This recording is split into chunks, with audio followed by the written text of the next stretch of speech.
Hello, so hopefully it's all working, the webcam's working, looks like the microphone volume thing's working, so that's a good start. So I'll stream for maybe just over an hour. We'll see how many people join the chat and sort of lively it is. But I've obviously just got in from volunteering and had a shower.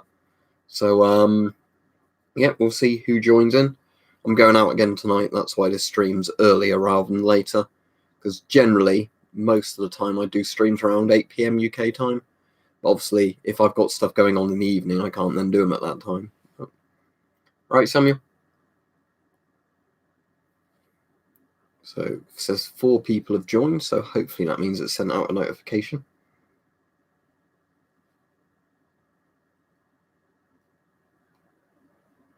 All right, Slingshot.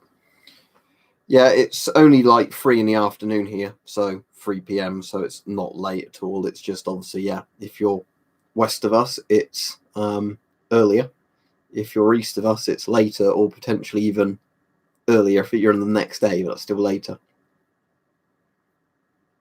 Yeah, so 7 hours behind the time what it is here.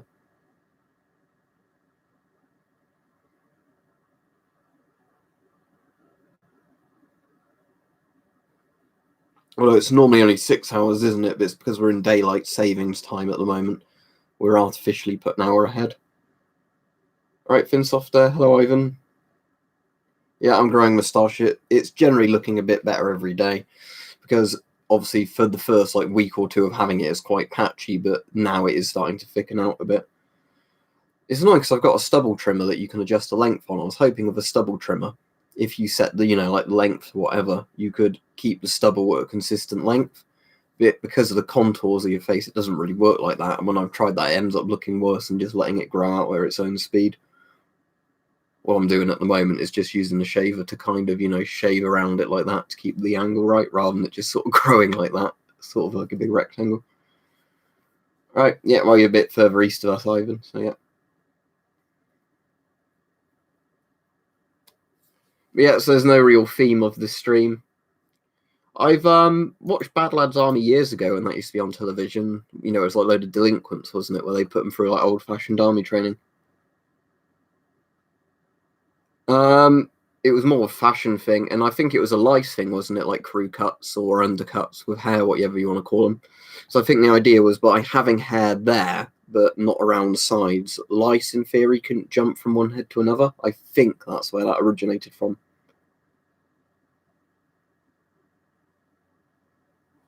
No, unfortunately, I don't like growing my hair out because the longer it gets, the more I sort of have scalp problems. So that's why I normally keep it short, and masks work better.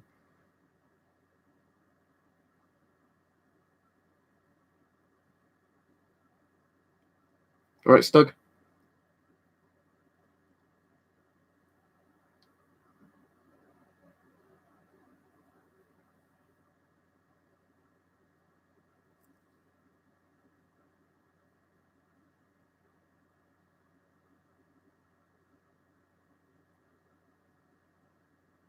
Yeah, that's another nice thing, Ivan, especially when you've almost got no hair and it's shaved. You just literally get a towel and do that, and your hair's dry after you've been in the shower. Most people leaving Zeus just gave me money, which I was perfectly happy with. One of the family friends gave me a Google Play voucher. Some people gave me scratch cards as well. Most interesting thing was probably the thing Bart got me, because that was the books on the Wehrmacht and Stuckers.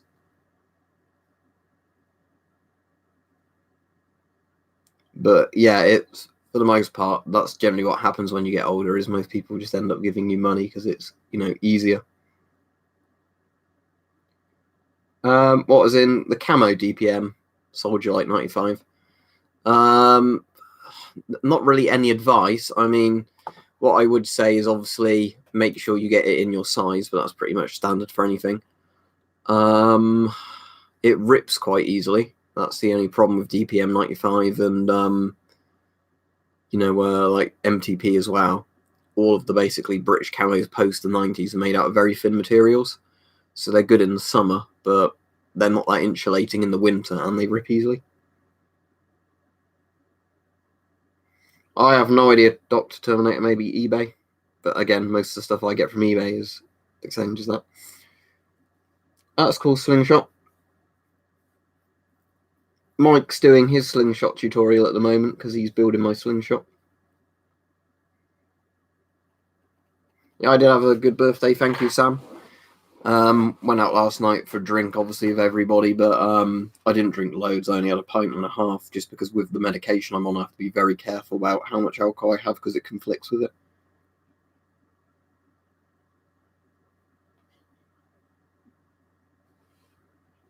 Are you West Coast then, Iceman? In the US? Right, yeah. I was just trying to work that out because if people on the East Coast were sort of saying it was, like 10 a.m. or whatever, like I thought you'd have to be further west than them. It's because of the time of day, and it depends how many notifications YouTube sends out. But it's fine what it is because I can stream at this time or I can't stream later. So 21 people watching now is better than nobody watching later because I'm not on. Don't forget to like the stream, everybody, because that does seem to help them get shared.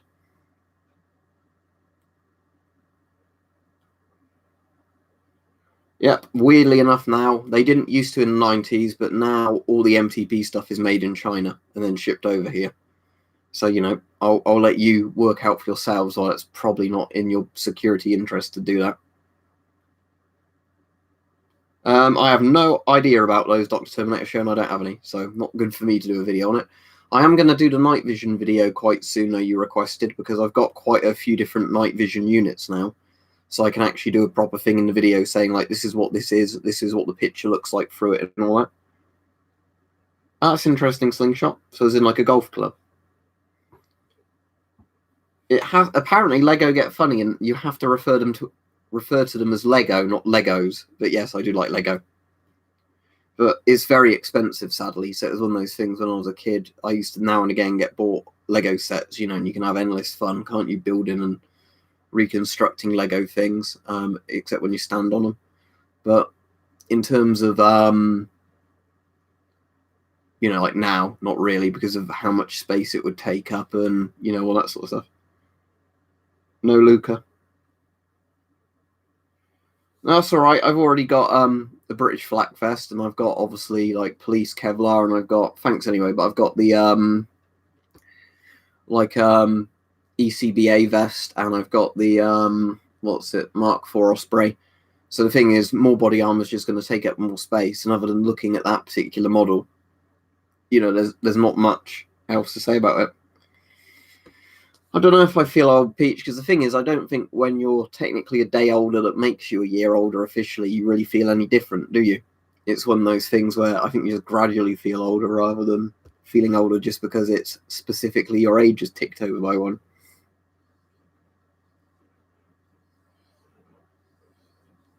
I've done a video on a Chinese copy of the 3M 6000 half face masks, if that's what you mean. I've not got any Chinese copies of the 3M full face masks. When you say a Soviet sausage hat, do you mean a tank helmet? But yeah, €80 sounds an alright price for it if it's the tank helmet and is that the PNV or PNW 57 night vision? But yeah, that would be an alright price. Hype was saying earlier that some models of the PNV are better than others because some models use different optics and cathodes and everything in them. So obviously, for that price, I don't know which generation of it is, but yeah, I'd pay that. But at the moment, B-Store's sending me one type of optic, but I'm not sure which one it is. And I don't know if it's one he's letting me borrow to do a video on, or if it's one he wants, me to keep. So I'm sure he'll let me know when it arrives. But I'll certainly obviously get some videos done on it, and then I can evaluate it and say, how good it is for the price. Because the thing I've said about some of this night vision stuff is, if you want to spend a load of money now and want to buy night vision, you're not going to get the best night vision available, obviously, if you're buying old Soviet surplus night vision. But the cool thing is it is very cool stuff. So, it's a bit like with gas masks. If you had the option of spending £100 or like £70, I'd say go for a modern £100 gas mask. But if, for cool factor, you wanted some really cool old retro night vision, then yeah, those Soviet tank helmets with the night vision on are pretty bloody cool. Nice thing about those, though, from what I understand, it's very easy to walk about with them on because you've got the head-mounted night vision, and I don't think it zooms it in, and you've got one for each eye, haven't you? Whereas lots of modern night vision, The issue is obviously they're like little tiny monoculars, unless you're getting like current military stuff, which is really expensive. So you have the problem. I can demonstrate this. If I get two of my night visions out, here's one. And did I put the other night vision in this tray? I did, right. Yeah, but the modern Russian one, this is what I'm going to get at. This is a modern Russian one. This is a recycled Soviet tube, most likely. So let's say I was looking through both of these. Okay, so one issue is the monoculars are of different, like, focal sort of sizes, you know, fields of view, depth of field, all that stuff, and different zooms. So, for example, this one is more zoom than this one. So that makes navigating very difficult. And yeah, but the main point I was getting at, what I was trying to get at with those things is, yeah, if you bought one of these new, you could get it for like £50 or £60, and it is very good. But to be honest, I think if it was like £70, €70 for the PNV 57s or one of these, this is a lot more practical if you just want to take a little bit of night vision out and spot stuff. If you wanted to really mess about, like walking about with night vision on, probably the tank helmet with night vision on would be a lot better, because it is not very easy trying to walk around with just one monocular to your eye and not trip over.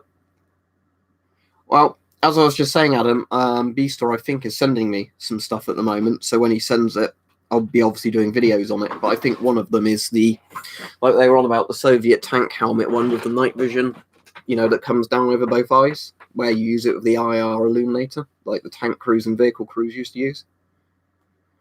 I don't really know many models, Snaffam, unfortunately, of like Soviet NVGs, because I'm saying the PNV or PNW 57s are the old tank crewman ones, which are really cool. But again, I don't know how practical they are.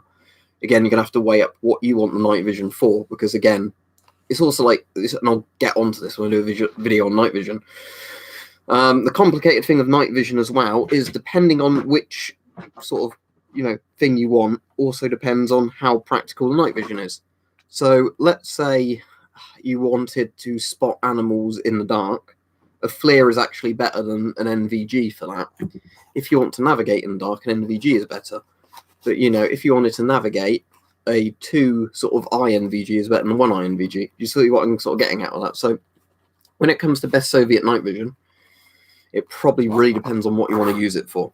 And I don't want it that sound like it's a cheap out, you know, answer. I'm just sort of saying that's the problem, because if you you know, simply want night vision, it's hard to say. Okay, all right, just post on this one then, if you, because obviously I can't help you recover an account, can I? Because I'm not the YouTube. But all right, a troubled man if I didn't say hello. Well, artillery historically has been like one of the biggest threats on the battlefield, so I think yes, mobile artillery still obviously plays a part. Do you mean like anti-aircraft artillery, or do you just mean conventional field artillery as in shelling areas? Because obviously, even with modern body armor on that, infantry is still very vulnerable to artillery with shrapnel flying everywhere. And the thing is with modern artillery is some of it is very good in terms of like aiming, computers, and all this. Both, Dr. Terminator, really. I find history in general interesting, but I find military history kind of like the more interesting part of it. But there's lots of bits to history I find interesting. You know, not just military history, but, you know, that's the bit I find probably the most interesting.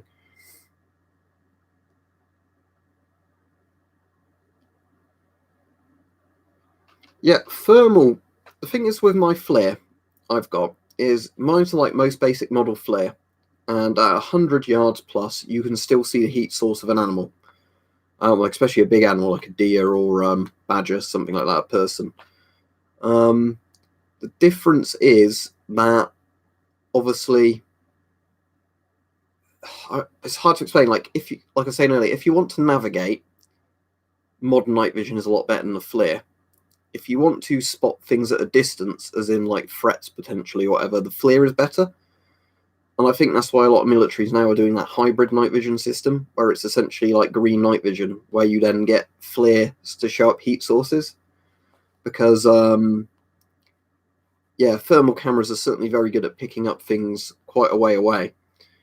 Because the interesting thing with thermal cameras as well is, say you look at the cheapest model FLIR I've got, the Scout TK, and then you go up to the most expensive, like, consumer FLIRs you can get that are like 10 grand or something. If you look at the videos where people compare them, both will still spot things at the same range. It's just because the resolution is better on the more expensive models, you can kind of tell what the thing is from further away. But if you were out at night, and you saw a heat source, you would be able to duck down pretty quickly on either model. And it's just the more expensive ones would be the ones that would, clue you in on what you're looking at potentially sooner.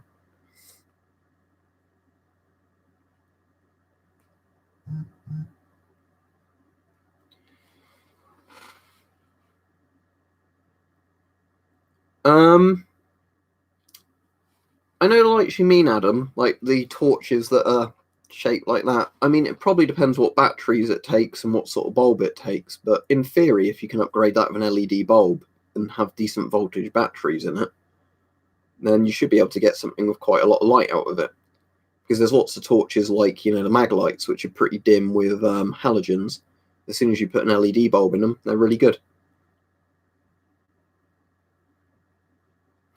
The main difference of Trouble Man basically between a cheap and expensive FLIRs is just the resolution of the display. That is literally it, as far as I can tell anyway. So when you watch videos of people who have like loads of money or are sponsored to do videos, comparing, like loads of different models of FLIR, it's easier to work out what you're looking at on the more expensive FLIRs. But in terms of when you say you've got white hot, you'll see the white dot appear at the same time, at the same distance on all the cameras. It's just you can make out what the shape is, from further away on the more expensive FLIRs. Also, if people are saying like using the FLIR as a camera for flying on a drone or a helicopter or something like that, the more expensive ones are better because of the high resolution display, you can navigate by them a lot better. Morning, Alex. So yeah, in theory, I think if you had a more expensive FLIR, you could probably use it a bit more like night vision to navigate within the dark. But if I had to say between a FLIR TK Scout and like a £50 night vision, a £50 night vision is still easier to navigate by. And bear in mind, a FLIR TK Scout is like £400 to £600 in the UK RRP, similar price in dollars in the US. No, I don't have any ghillie suits.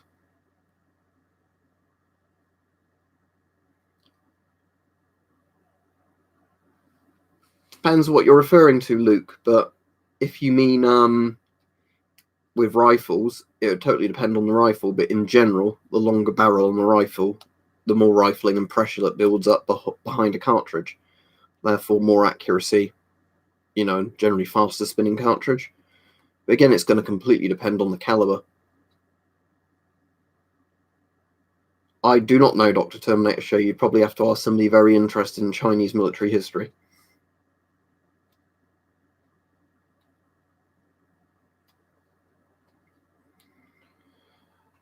Well, I assume white phosphorus night vision, if you don't mean I'm burning white phosphorus kind of stuff, is where it's a black and white contrast screen, isn't it? And obviously green phosphor is like the ones I've been showing recently with the sort of green thing.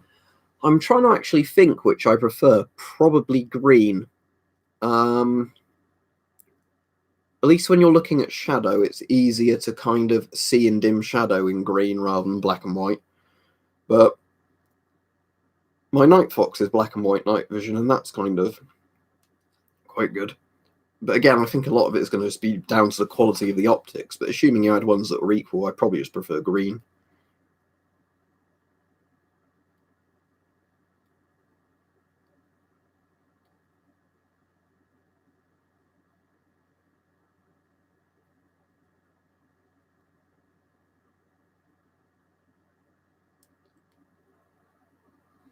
I don't know if I've missed a comment there, because it sounds like people are talking to each other but not atting each other as usual. So if people are on about GOST filters, China and Russia still make GOST filters. Poland makes normalized filters at the moment.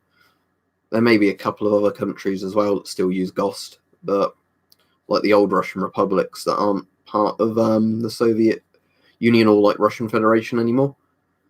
Like when I mean that, I mean things like Kazakhstan, that was a Soviet republic but isn't part of the Russian Federation. They might still make GOS filters and use GOS filters, but most of the world is 40mm NATO now with proprietary filters. No, I didn't even know there was a Breaking Bad film, Peach, but there you are. I watched all the TV series, but no spoilers if the film's out.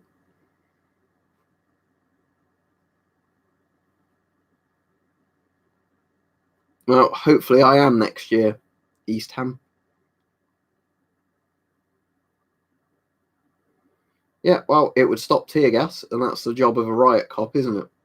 So, yeah. Loads of riot police, can use masks like that. There's not a problem. Right, see you if you're off snuffing.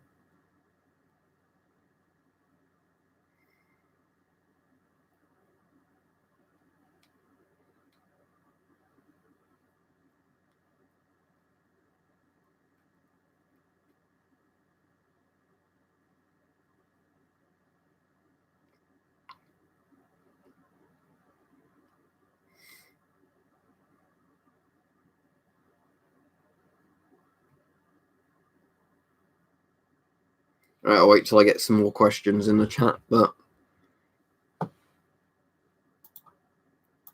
yeah, if you didn't hear Dr. Terminator, I'm going to get that night vision video done pretty soon because I'll actually have all the different night visions, and I can actually put them in the video and show you what they look like through the night vision and all that. So what I'll do in it is, assuming B Store sends me one of those tanker helmets with a night vision on, I can include that as a Gen 0/Gen 1 night vision device. I can show the little night vision scopes like the one I was just showing as Gen 1. I can't show Gen 2 or Gen 3, but I can show digital night vision and I can show the FLIR. So that kind of covers all the bases, because just Gen 2, Gen 3 and Gen 4 night vision are just like Gen 1s but better. It's only really Gen 0 and Gen 1 that's kind of a different thing. It's ordered a troubled man, but I don't think it will turn up this week. If I'm lucky, it might come Friday or Saturday, but I think it's probably going to be Monday or Tuesday next week. Yeah, you're on the stream the other day, weren't you, Hector? I don't know if it was yesterday or like 2 or 3 days ago, but yeah. Right. If you buy the ex-police ones in the UK and they're not in awful condition, they're normally anywhere £30 or £40 up. But again, it depends on condition, postage prices. One of the big problems with Riot Shields is postage price. You'll have to try and find a seller that's willing to do a decent rate postage price, or like courier charge, because a lot of sellers will demand something like £20 or £30 courier charge, or you can only pick it up in person. You can buy Riot Shields from China, which aren't stupid on postage, and they're quite reasonable prices for brand new Riot Shields, but I don't know what quality they are, because obviously I know the UK police Riot Shields are pretty damn good, because I've got one right there. Just for the people who might not believe me that there's one there. There's a Riot Shield there. So yeah, the UK police ones are pretty good, but I don't know about the Chinese ones, because I don't know if they're even like the internal security Chinese ones, or if it's just some company, getting a cheap piece of acrylic and putting police on it and then selling it abroad.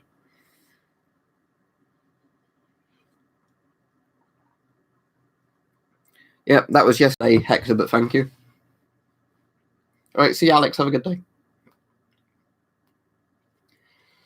Yeah, and in the UK 762, it's even worse because we don't really have much of a market for it here. So if you think somewhere like the US, where there's actually a market for this stuff, there's at least competition there on prices. So even if they're stupidly expensive in the US, there's at least people trying to compete to do good prices.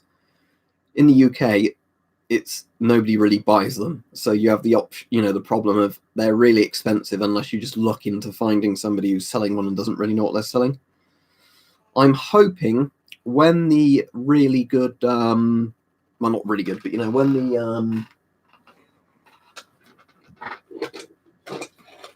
when the M42 lens comes to the Cyclop, I'm hoping this might be my best night vision, because out of all the night visions, if I turn them all on, this is actually the brightest green when looking into the dark. So I'm hoping that might be a good sign, and I'm hoping that, if you have a decent camera optic on the front, like a camera lens, that's probably a bit better than the inbuilt sort of focusing rings you get on most of the other sort of Gen 1 night visions.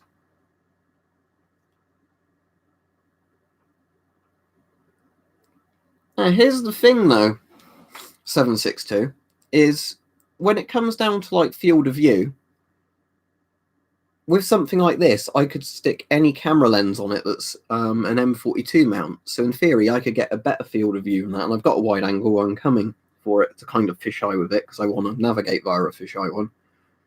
So that's the interesting thing. So I'm definitely looking forward to when that lens comes to see what sort of performance I get out of this one. Because I think potentially out of all the night vision I've got so far, this might be the best for actually navigating by at night.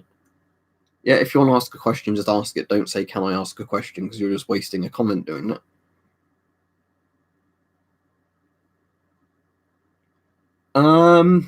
Not really, I don't think. I'm actually trying to think. But no, I don't think I have anything other than some Israeli military from like the Middle East sort of region. Because I'm pretty sure I don't have any Iraqi or Iranian or like Syrian or, Saudi like surplus. And a lot of those countries just bought US and Soviet surplus anyway. There's very few domestic designs from there, especially ones that are any good. There's some funny domestic designs, like we were on about before that Iraqi helmet that was made out of fabric, because of course, why would you do that in the modern day? And the Iraqi Darth Vader helmet, because one of Saddam's sons liked Star Wars.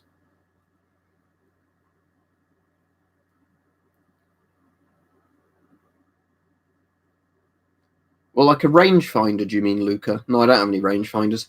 A couple of my scopes that I've got for air rifles and things like that have a rangefinder on them. As in, not a laser rangefinder or anything fancy, but you know the one where it's meant to be, if you know how big a certain size thing is and you match it in a scope, it will give you a rough idea of the range. I don't know, Peach, if it was Udi or if it was one of the others, but, I think it's probably good all of them are dead now, isn't it? But lots of these armies use like dozens of different mismatching camo kind of stuff as well and equipment, which is quite funny.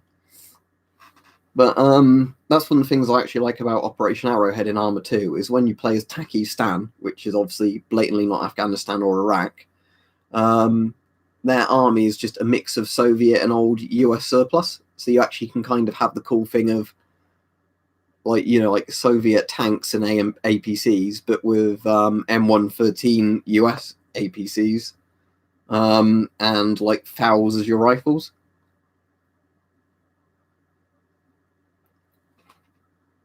I've got a couple of scopes with a turret sort of ring, if that's what you mean, where you can click them, like rather than zeroing the scope slowly, they've got the presets for like 100, 200, 300 yards. But obviously, because I've not got any actual rifles, I've got no use for those scopes because I just have to set them to the minimum range anyway and then just zero it that way for an air rifle or whatever.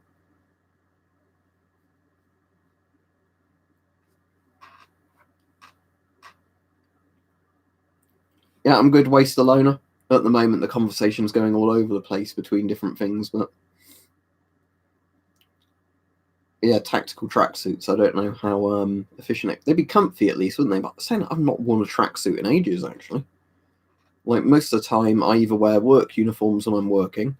I wear stuff like this as casual stuff, so jeans and like flannel shirts or jackets and just polo shirts and things like that, or t-shirts, or old surplus stuff that's comfortable and has loads of pockets on. The oldest kit in total. Right, let's have a think. Probably just some of my British World War II or, slightly before World War II stuff, all the same with like the Finnish civil defense gas mask from the 30s and, all that sort of stuff. I don't think I have anything World War I or before. I mean, I've got like the swords and that, but they're obviously modern reproductions. They're not ones from actually, that time period. Oh, speaking of the katana, Rich isn't on at the moment, is he? But Peach, you might find this interesting about the katana because folded 1,000 times. Just for the people, there will actually be a video on at 5 p.m. today, which is the pumpkin killing video for this year of the katana. But yeah, look what we did to the blade yesterday, because it's a katana. See that? See if I can get the webcam to focus on it a bit.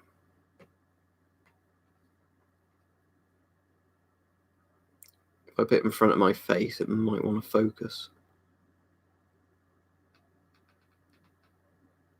Oh, yeah, sorry, Rich. It either didn't show up or I missed it.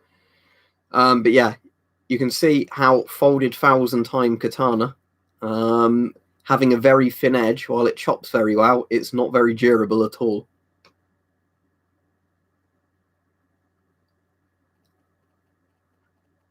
That was just literally chopping pumpkins. Some of the hits, I think the ones that did this were the downward strikes onto the, like surface we had the pumpkins on. But yeah, to give you some idea, that is the first time I've seriously used the katana. And look at how many little dents and bits there are in the blade. And this is actually quite a well-made katana. See that? Like, that's quite a big one there. Like that, yep.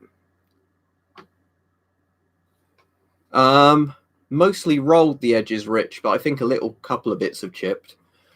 But yeah, to give you some comparison idea, the sword I've had the longest and used and abused the most is that arming sword. So let me see if I can get that down and we'll check the edges on that.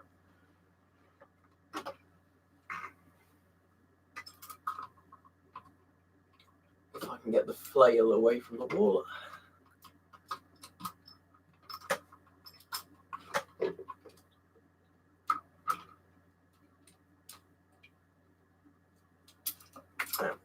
There goes the thing from the wall. I'll have to put that back in once I've done with this. I'll take the flail down just to be safe. There goes some grenades, or filters, or whatever it was. There goes that. Right.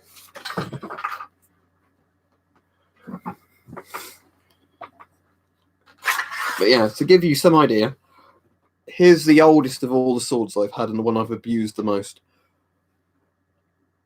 Let's look at the edge on this, on both sides.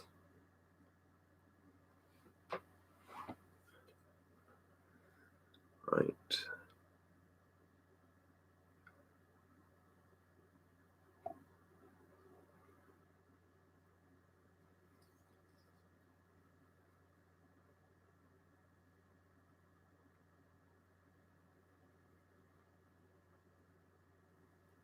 Yeah, that's my point, is that this is generally why, it's not hating on Japan when I sort of, me and other people make a lot of complaints about the katana. I really do like that katana. It cuts really well. But the problem is, if you have a very thin edge on the sword, it is very, very delicate if you hit something hard. Whereas this, I've, hit concrete and stuff with this one before and, done all sorts of stupid shit with it. If you're wondering why there's weird glue stuff on the sword there, that's because I had to get the tang glued, not the tang, but, like the crossguard glued really tight in again. And I had to tighten up the nut that's in the bottom because, for whatever reason, after a load of use, this was rattling quite a lot. The grips completely come off of this because this is like the wrapped grip they had underneath. It actually had leather on top of there, but the leather started ripping because it wasn't, like good thick leather that was stitched on. It was just kind of glued on leather. No, I don't have any VDV gear.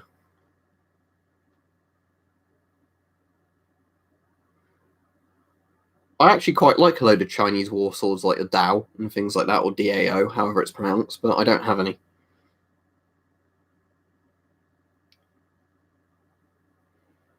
Yeah, I've seen quite a few bits of slow-mo. I didn't really put any slow-mo in this video, because most of it was filmed at 60 FPS anyway, although I could have put some slow-mo in. But it did chop the pumpkin really well. So, that was good. It definitely did its job there. But yeah, the thing is, let's say you brought each sword down onto something. If I brought this one down, I wouldn't worry about the edge. If I brought the katana down on something, I'd worry that, anything where the blade stops suddenly would damage it. I don't have any actual ones from that period. I do have a US reproduction American Civil War saber, which is, I won't get it down now because I've got two other swords down there. I have to put back after the stream, and I'm going to have to repair the wall bits there, as you can see. But yeah, if I'll just pan the camera up for you. There's the US saber, if you see that, like the US cavalry saber that both sides used in the Civil War. But again, like that's not an authentic one from the Civil War. It's just the reproduction one. I've never had a problem with Denix replicas, but bear in mind it's quite limited what we can have in the UK because of like the pre-1870 like legislation on them. No, again, that's why I've taken download those videos, Dr. Terminator Show, and I'm not putting them back up just because I don't want to risk my account over something fucking stupid like, you know, YouTube deciding certain bits of history need to be censored.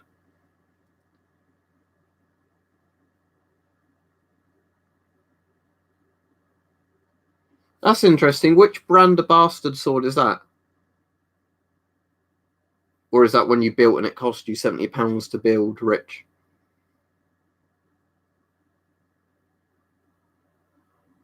Oh, Peach, you saying they are good as in Denix, but a little expensive what they are? Yeah, well, I'm saying because I live in the UK, my only experience with Denix is the Denix guns I can buy, and those are very good. But, you know, the more modern Denix replicas or whatever might not be as good. Most likely, they cut US airmen's heads off and let Australian soldiers arm up with katanas.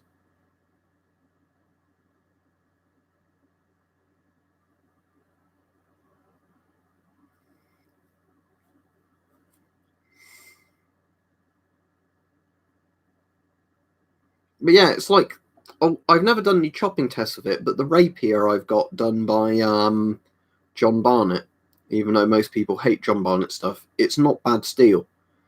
Again, it's heavier than other brands of rapier would be. So if you were simply comparing it on a weight thing, he had a John Barnett one loses. But in terms of how durable it feels pretty solid. I don't have any issues of anything rattling on it, you know, or thinking, oh, this, if I hit something by mistake with this, it was just going to flex the blade horribly. No, I looked for them, Peach, but I couldn't see any for sale anywhere. But yeah, I might get an official Zippo one at some point because I don't really see the point in, you know, getting the third-party ones that go into a Zippo. I need to have some coffee before it goes cold. Do you know what sort of battery it takes?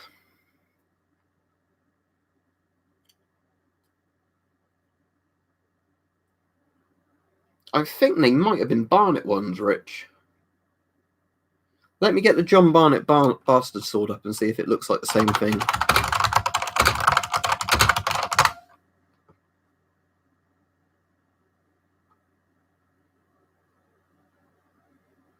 I'm now actually trying to find a place that's got them for sale, because all the things I can find are people complaining about John Barnett swords, not the actual things.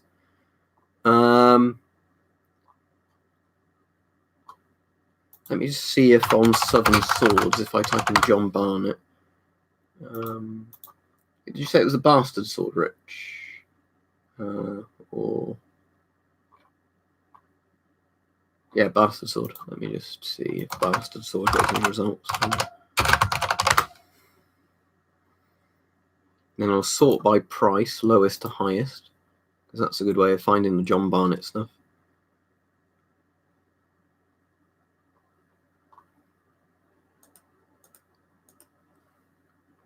Right, they haven't got any. All the cheap ones on Thingy Bob at the moment are windlass Steelcraft ones. So yeah, that's annoying. But yeah, I think at one point there was a John Barnett one. Yeah, thank you, Peach.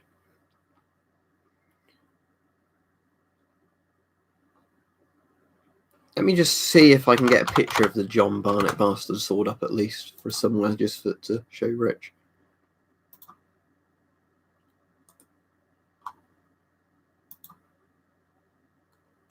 Okay, yep. Here's somewhere that's got one in stock apparently. Oh, this store is closed for maintenance. Brilliant. Well, at least let me link to a picture of it just so you can check, Rich, if it looks like the one you bought. Right, this isn't a very high-resolution picture, Rich, but does this look like the one? If not, it might not even be a John Barnett one. The only reason I'm saying that is just because of generally how cheap they are. Literally any full face mask would be good for tear gas that takes filters, because all you need is a particulate filter, technically, for most to block most of the tear gas. Now, I don't know if I've got shirts made in China or North Korea, because I don't run the factories that makes them. All right, Jesus. Yeah, if I didn't like doing streams, I wouldn't do them nearly every day, would I? Leaving Zeus. All right. Hello to Indonesia.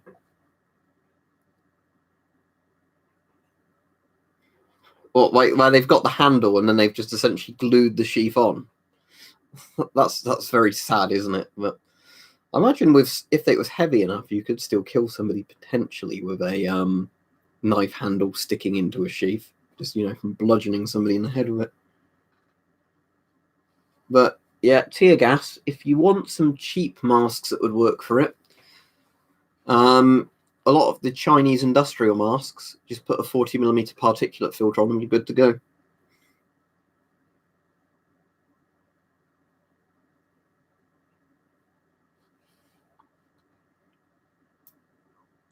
If I search Draeger C420, Justin, I'll see if I can find out what battery it takes. Is that like one of the powered air units?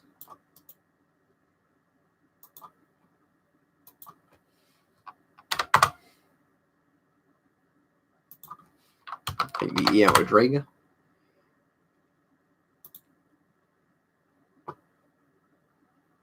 Yeah, so it's the powered air supply system.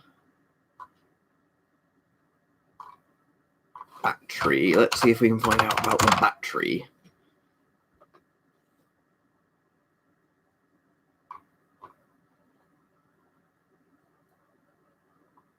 It might be proprietary rechargeable batteries by the look of it.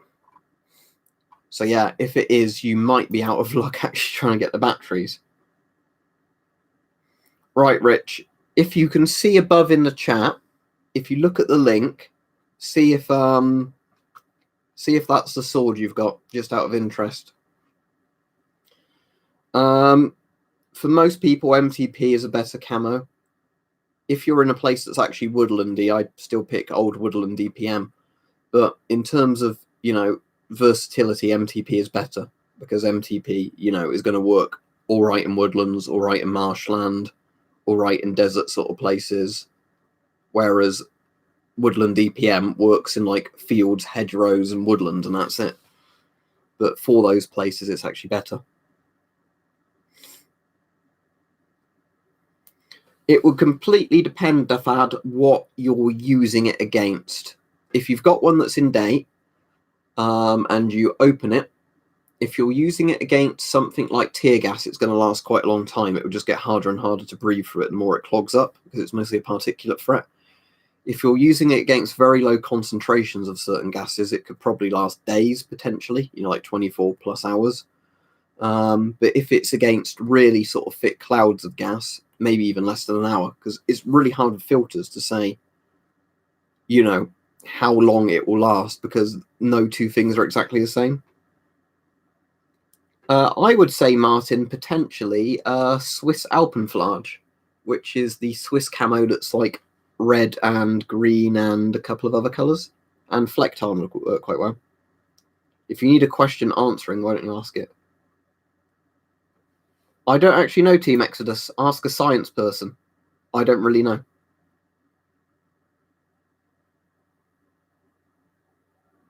Let me see if I've got some Swiss Alpenflage visible. Because if I have, I'll show it you. But I think I put it all in the wardrobe.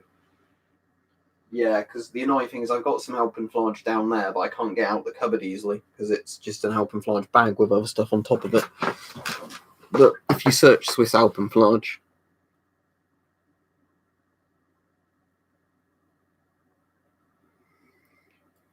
I think some of it initially might explode, but if it's a vacuum with the explosion spread out, would it just be like...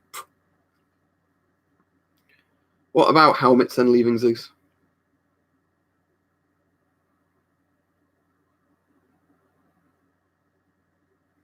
Yes, I think it would Team Exodus, so you shouldn't do it. All right, cool, yeah. I'll definitely, if you do a video of it, Rich, somebody might be able to ID it if they know where it, what brand it is. But yeah, I do know at one point Blades and Bows did sell a lot of the John Barnett stuff. But again, it could be a completely other brand. It's just if it was a cheap sword. But again, was it because Blades and Bows were closing down? Because then again, it could have been a much more expensive sword. They just reduced to clear, and then that makes it even harder to work out where it had. Right, Team Exodus, I'm timing you out now. If you start typing stupid shit in again once your timeout expires, you're just getting blocked because you're wasting everybody's time. That's annoying. How did your MP5 rip then? Was it the actual mask, you mean?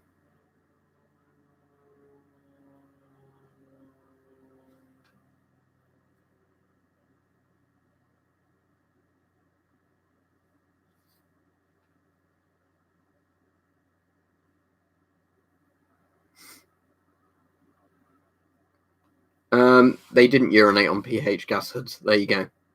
They didn't, so that's the answer.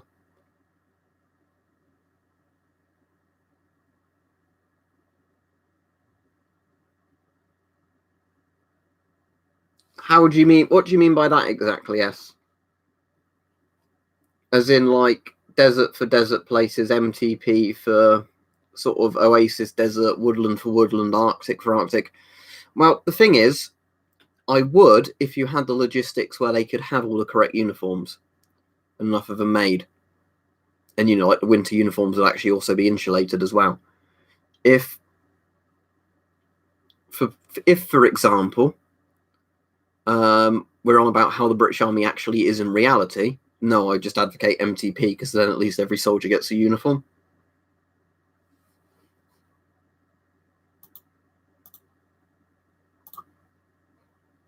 Right, I'll just say to the mods, I think there's trolls coming on at the moment, so just feel free to start blocking anybody that starts spamming weird shit in the chat.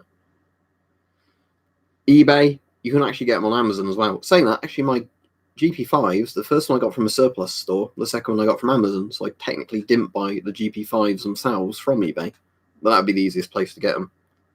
Thanks, Peach.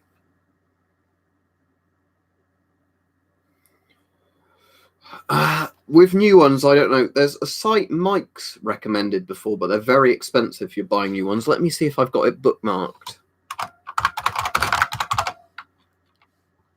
Here we go, stabproofvest.co.uk. Okay, let me link to them. And I think you have to link to a particular page. There we go. Right, so if you want to buy a new one, this is the place Weapon Collector got his custom fit stab vest from. You can go there, but bear in mind you're going to be paying like £300 to £400 for something you could buy as police surplus for like £30 to £50. So you're paying like 10 times the price for the exact same product, pretty much.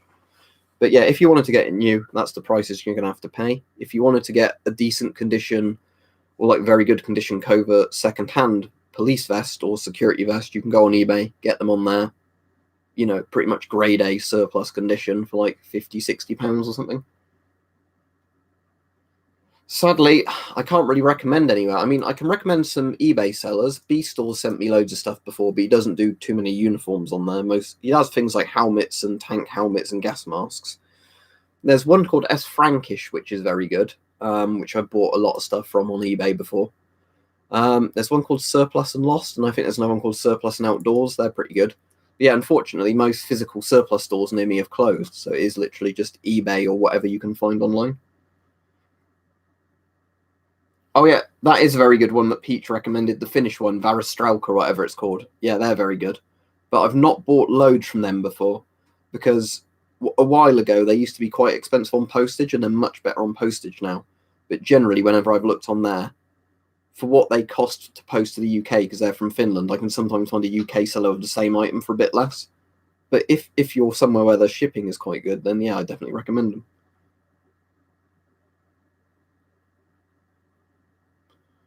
Dr. Terminator, don't mention people like that because if you mention it, you encourage them. Just keep quiet because they'll get upset if nobody's talking about them. Yeah, cheers. Varstulika, is it, Peach? Varstulika. or Varustelika. Yeah, you see, I can't pronounce Finnish. What NBC suit would I recommend? Polish L1 or L2 NBC suits, the modern Polish Fu1 suits, British Mark IV NBC suits, the current German Army issue NBC suits. The East German NBC suits are also pretty decent. Again, it depends what sort of NBC suit you want. Do you want a rubber one or a fabric one? Do you want one that's very uncomfortable but is never going to break? Or do you want one that's a bit more fragile but comfortable?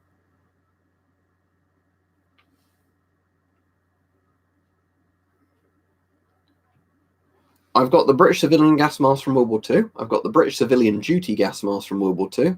I have got the really rare British C7 mask. I've got 2 of those, which was a Cold War civilian gas mask. And I've also got the British World War II civilian mouse children's mask, the Mickey Mouse.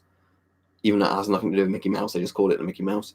So yeah, I have most of the British civilian masks. You can actually, because it's in this room. Let me have a bit more coffee and then I'll get it out. If you asked to see the others, you couldn't because they're not in this room. But yeah, the civilian duty is the only one that's actually in this room, so I can get out.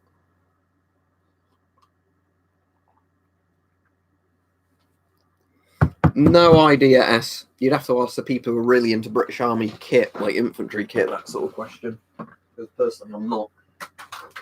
I'm into stuff like, rifles, gas masks and all that, but not webbing kits. Hey, hang on a second.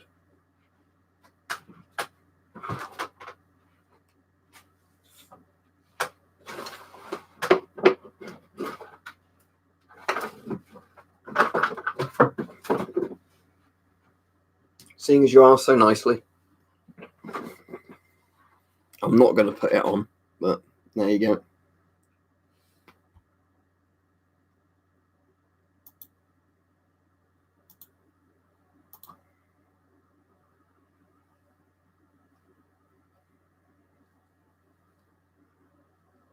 eBay, like I was saying, pretty much all the stuff I buy from eBay, just because you find people selling it secondhand for not silly amounts of money.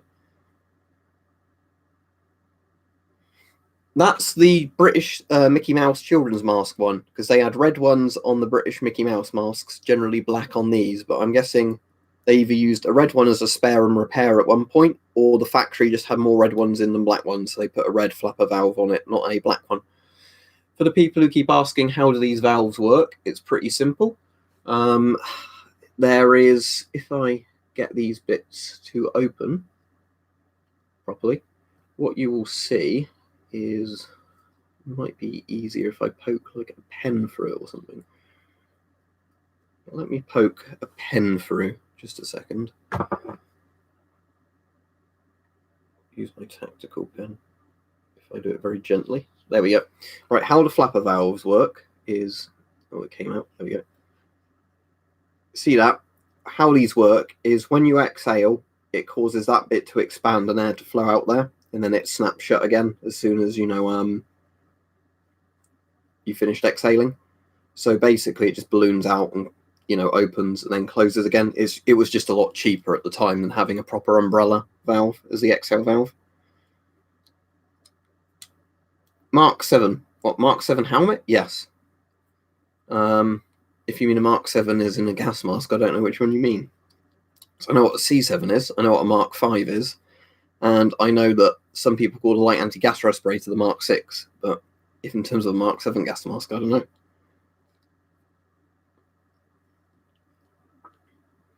I don't know which mask you mean by the M62. Yeah, exactly, Peach. That's exactly how it works. Once enough air builds up, it just opens it, basically. Yeah, Mark 7 helmets are very good. I really like them because, again, I can actually demonstrate this because it's right behind me at the moment because, again, I'm not sleeping in here at the moment, so I've got more shit just randomly laying behind me. Very good head shape. Most coverage at the back of the neck, goes up a bit for the ears, goes up higher again for the brow, seems to work with most gas masks. Kevlar 3A rating, so will stop most pistol rounds, like most other conventional military helmets. Obviously nowhere near as good as the ECH American helmet, but, But in terms of, protection, very good. Oh, yeah, the strap system's very good as well, I find, because you can actually adjust it to fit with most masks rather than just not using the strap if you've got a mask on.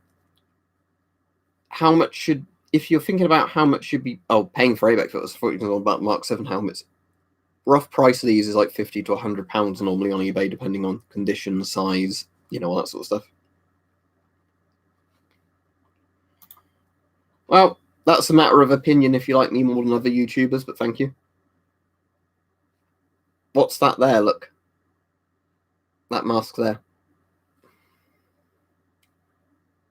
Draeger M62. I was in the one before the M65, but essentially the same mask as the M65, like the prototype M65. If you've got the original filter with it, do not use the filter. But if you put a modern 40mm filter on it, it'll be perfectly safe. Oh no.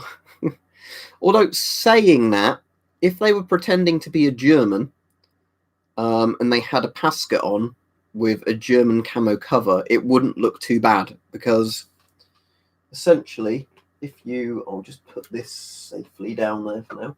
If you had a Pasca and you put a World War II cover on, it is pretty similar shape-wise to a Stauhelm. That's why the Americans called it the K-pot or the Kraut pot, because it was literally a Stauhelm. But yeah, if it was just a case of a modern US helmet with a cover on it, with somebody pretending to be a World War II American, oh no.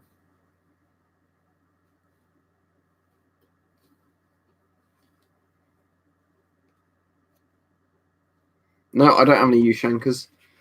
The thing is, it never really gets cold enough here that I ever want to wear a hat in the winter, and if I do, I never want to wear a Ushanka, mostly because of the political things about having one with, like, a hammer and sickle on the front, I wouldn't wear anything with a swastika on it, and I'm not going to wear anything with a hammer and sickle on it. No, I don't have any US Navy gas masks from World War II. I can go through all the US gas masks I have, because I don't have many, because, again, they're export banned from the US. I have the US Mark III diaphragm mask from World War II, I believe it's called, without a filter on it. I have the M17A2, the XM28E4, the M40, or M40A2, whatever it's called. Oh, the M9A1 as well, before I forget that one. And the MCU2P and the Avon M50. So I've got more modern US masks, really, than old ones. As I think I replied to your comment, you can, if you want to, actually take them out and swap them around. It's not that easy to do, but in theory you can do it. And I think, yeah, some were probably issued with the valves in different places, like left and right-handed shooter things. But yeah, if you want to change the valves yourself, in theory, if you take the metal retaining bands off, you're just fitting the different kind of thread into it. It's a bit like with the Scott M120 and the Scott M98 and the Pro mask, how it's essentially all the same mask, but they just fit different ports to it depending on which model it is. Right, well, with some helmets I don't know, because some helmets were used over a long period that would include that period, but I don't know if mine are from 1980s or what. But I've got a British Mark 6 helmet, British Mark 6A, British Mark 7. This helmet I'm holding here, the British Commando one, which is the Pascut copy. So I've got all of those. I'm trying to think, do I have any other Kevlar helmets? Probably not. Yeah, do I have any other helmets that are definitely 1980s plus? Because some of the steel pots I've got were used up until after the 1980s, but that doesn't mean, obviously, if you mean like modernish helmets. I don't have a US canteen, no. I can actually use the US M17 with the Soviet canteens, because the Soviets used the same drinking tube system the M17 did on the PMK, although it's not as good on the PMK, but they basically copied the drinking tube system over. But I don't have a US canteen now.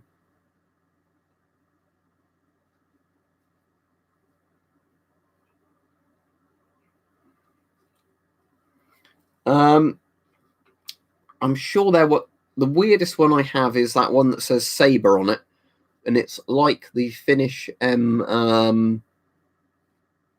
M71 it's called? I'm trying to remember the name of it. Yeah, it's like the Finnish M71, but it's not the M71. That's a very strange one. I've got a British Army flak jacket from that period. I've got some tortoise or turtle helmets, which the British Army used in that period. I've got the deactivated SLR, which was the rifle Britain used during that period. But I've not got anything certified to be from that war. I've just got a lot of the kind of British equipment that was used in that period. Zero, Karen, because unfortunately they've all closed. There's literally just online stuff now near me. Well, and that's not necessarily near me, but you know what I mean? Like stuff where I can actually get it posted. There used to be a very good army surplus that was in one place, then they had to move somewhere else because it was cheaper, and then they had to close entirely. And then there was another army surplus store that was in a town, and I'm pretty sure, and that's like still like a 30-mile away drive. There was at least one there, and I'm pretty sure they've closed now as well. So basically, there aren't any army surplus stores near me at all.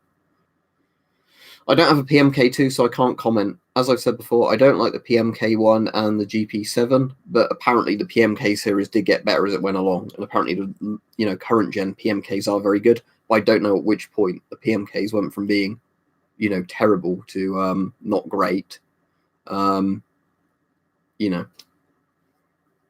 actually good.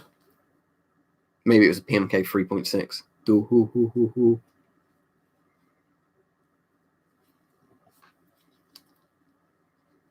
Yeah, you said, but how did it tear? I'm interested.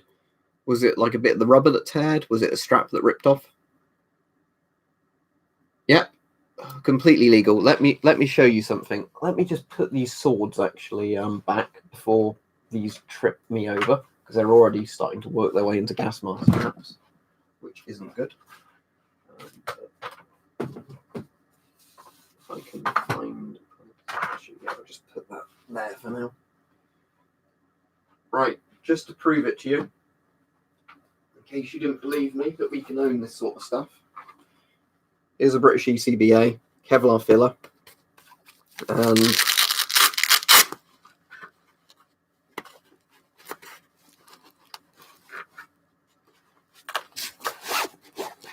there you go.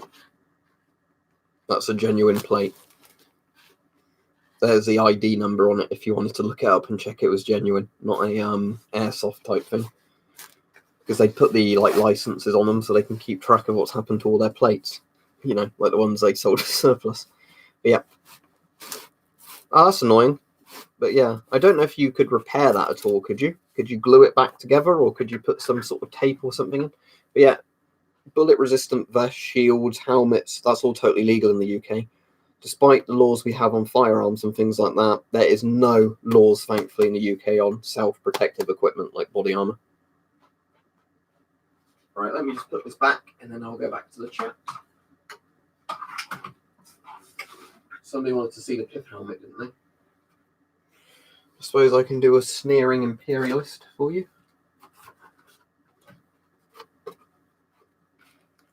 I actually might have to loosen this headband in this slightly. I think that might be a little too tight for my head. But there you go.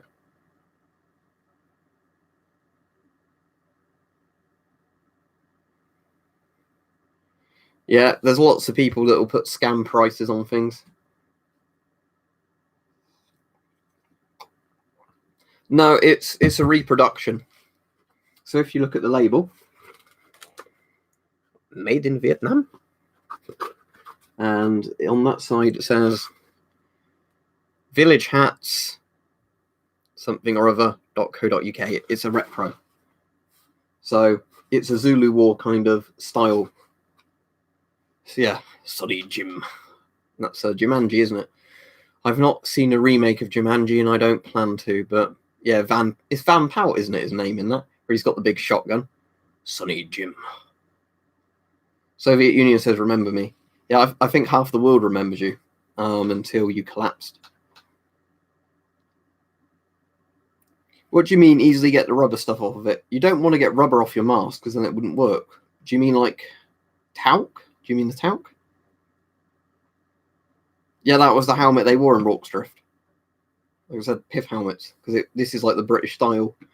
In case you didn't notice, the British police helmets are basically the same shape, like, the retro Bobby helmets, just, like black rather than the pith material, with like the police badge on the front. But they're pretty much the old, just in case people didn't know that, the old police helmets are basically pith helmets. But yeah, this was like the British one for Yeah, I know, Soviet. I was joking. I know you did come on stream a few days ago. But yeah, this was like the British style of PIF helmets for the military. There's sometimes like the flatter PIF helmets like that for civilians, and then some other armies had different shaped PIF helmets.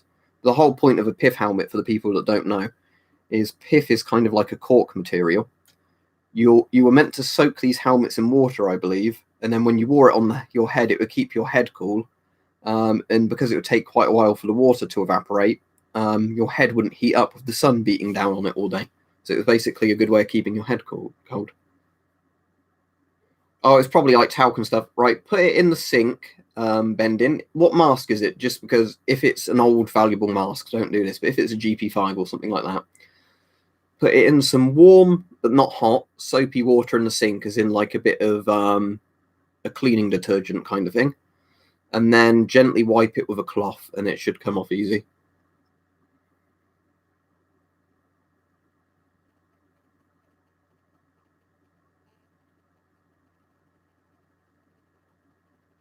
Yeah, if it's a Polish MP4, take the cheek filters out, obviously, before you do it. But yeah, you can get talc off of those very easily by just cleaning them in the sink.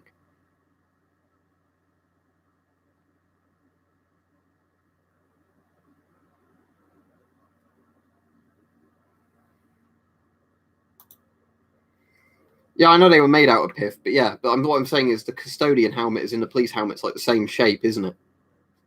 Like the more modern police helmets are obviously plastic, and very few wear these kind of helmets now, do they? They wear kind of caps or like the armed police helmets, but you know. But what I'm saying is, if you look up the Bobby kind of helmet, it is a very, very similar shape to this. I think the brim might be a bit smaller on the front and back, but pretty much, this bit of the helmet is pretty much identical. Also, I'll have to clean that somehow because it's got a little stain on it, which I think is actually blood I've somehow managed to get on it. At one point, when I had a little cut on my finger and I touched it and then got blood on it that's dried. But yeah. So yeah, Soviet, you've been given a timeout by the mods. Don't spam again or you'll get a block. Yep, unfortunately, the UK decided that knuckle dusters were assault weapons or some shit, and they've banned them. So Mike, who was king of the knuckle dusters, has now been dethroned and, dealt with like how the Soviets dealt with the SARS family. Oh, that's cool. Yeah, I don't have an M7. I wonder. Oh, just unscrew. I suppose that's to take the liner out, isn't it? Oh shit! I don't want to actually drop this apart. But yeah, so if you're interested in how that screws together, there's that bit there and that bit on top. So I guess you could put a spike or something on it if you really wanted to, or just not have anything there. But yeah, it looks better with a little nipple sort of thing on it.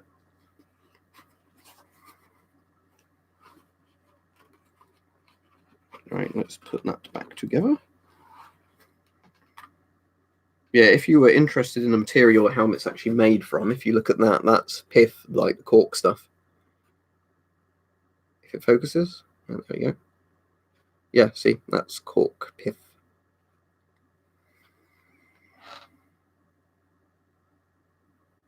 Yep. Do not buy anything like that if you're in the UK unless you want to go to prison or,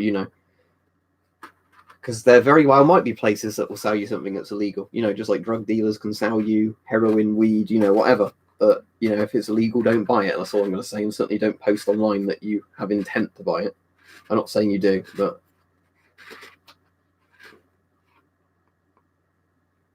that might have been practical yellow blue, but I suppose a lot of it is hindsight, isn't it? But yeah, like the reason the M1 carbine was popular was because, again, they just made that kind of rifle in 30 carbine or 30 carbine. But if they'd have just got the 30 carbine cartridge, for example, and put it in the bar, like you said, or, assuming that the recoil mechanism would still operate, because with some guns, if you just simply downsize the cartridge, they won't necessarily cycle very well, will they? Because like some of them are designed for a certain amount of pressure to cycle.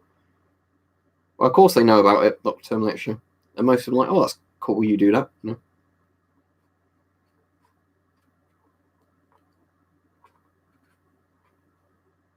Right, see you leaving, Sue.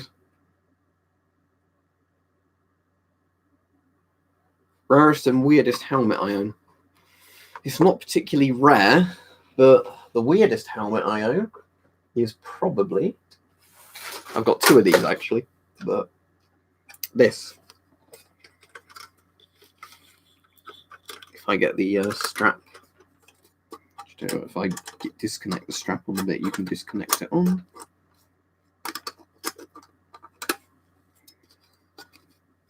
The M18 Stauhelm that Switzerland used because of its really weird shape. This is probably the weirdest helmet I actually own. It's definitely not the rarest. But, you know. I think it was like 30 or 40 pounds a troubled man, but that was just lucky finding somebody of a second-hand one for that price.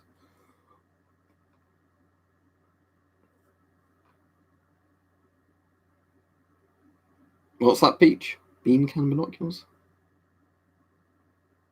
Yeah, well, it's basically the German World War I Stauhelm, and they just made the shell even bigger, you know, like as in brim to protect you from artillery and stuff like that.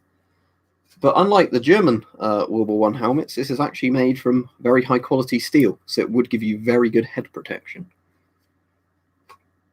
So let me get this back on, if I can actually get that on. There we go. But yeah, it is a pretty funny, you know, looking helmet. I certainly wouldn't recommend that in the UK. It might be possible if it's in a country where it's legal to use a laser for self-defense. Do that here, you will go to prison for longer than if you probably just stab somebody. In the UK, there you go, 4:15. I know it says 4:14, but it's actually 4:15. This is actually a World War I helmet. In terms of World War II helmets, probably the German Stauhelms, at least the ones made from the decent steel. This didn't actually come into service till the end of World War I, because Switzerland obviously didn't even fight in World War I because they were a neutral country, as far as I'm aware. You know, maybe I'll be completely wrong on that. Somebody will prove me wrong. But I think Switzerland looked at the war and then said, let's copy the German Stauhelm and improve it. So that's what this design came from.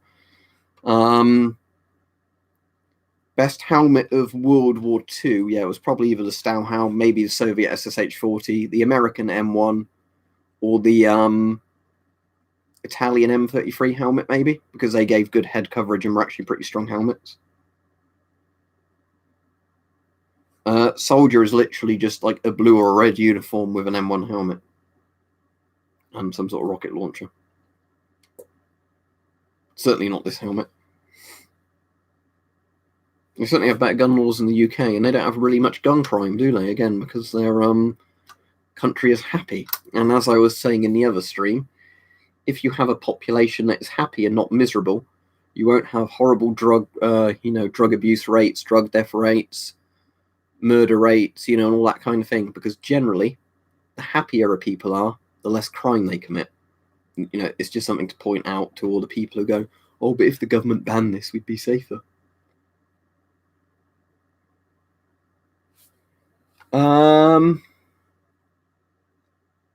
Depends which Soviet helmets you mean, yellow blue, because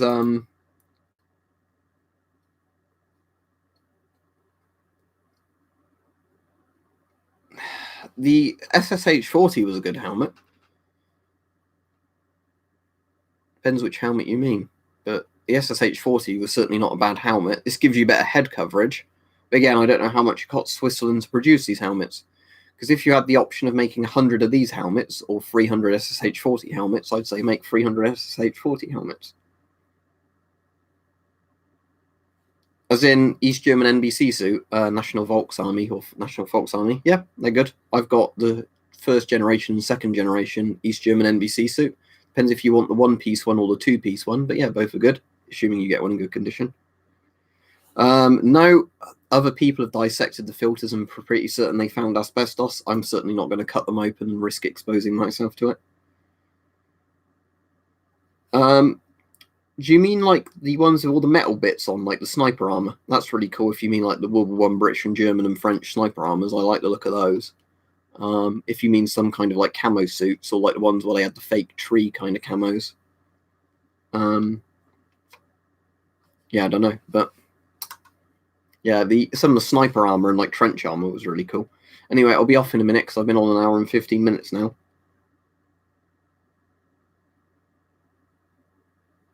If you on about Russian helmets that look like biker helmets, are you on about the titanium helmets? Those were very good, but the issue with them was that they were more like counter-terrorist helmets.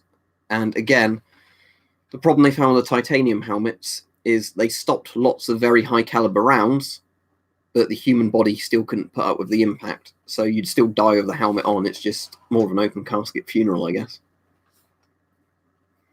Yeah, that's the thing, Ernie. They can stop a rifle round. If your head's in it when it stops the rifle round, your neck snaps or your brain hemorrhages. So that's the issue with those sort of helmets. You know, and this is why it's kind of important to stress to people there's only so good you can really get a helmet. And it is good that helmets keep getting better and better, but the human body is still vulnerable. So unless you have a kind of exoskeleton somebody's wearing that has a helmet built into that can stop, like, 7.62 NATO and everything, you'll still probably find, say, a round hit this and the helmet stopped it. I know this one wouldn't, but, just for example, say I was wearing a helmet and it stopped it. What would happen to my neck, of course, on the impact is, or, splat in the brain.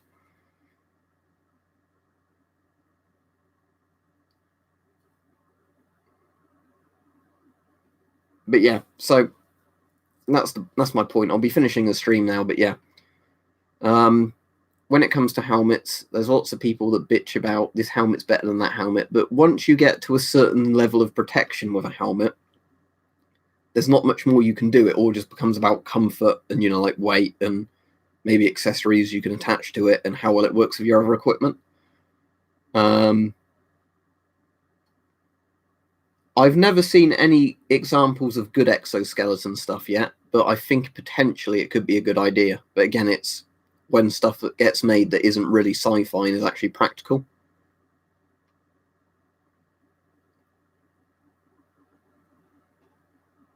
The thing is, I think you'd have to have some sort of brace on your shoulders for that helmet, literally.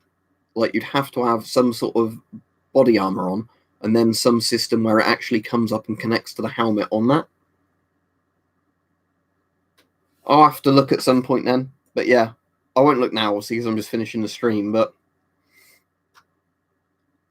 yeah, I'm saying in general, I think exoskeletons are something that can be practical. It's just a case of, when they come to the degree where they will be practical.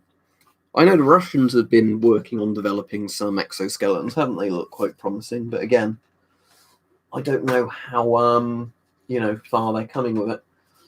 I know there was that African country that made the fake exoskeletons they showed in the military parade, where they had guys wearing cardboard or bits of plastic or whatever walking around doing that. Was that Ghana? I can't remember which country it was. It was quite funny. But yeah. And I think they had some fake tanks, didn't they, where they got like regular cars and like trucks, and then they just put like cardboard or like prop stuff over them to make them look thing.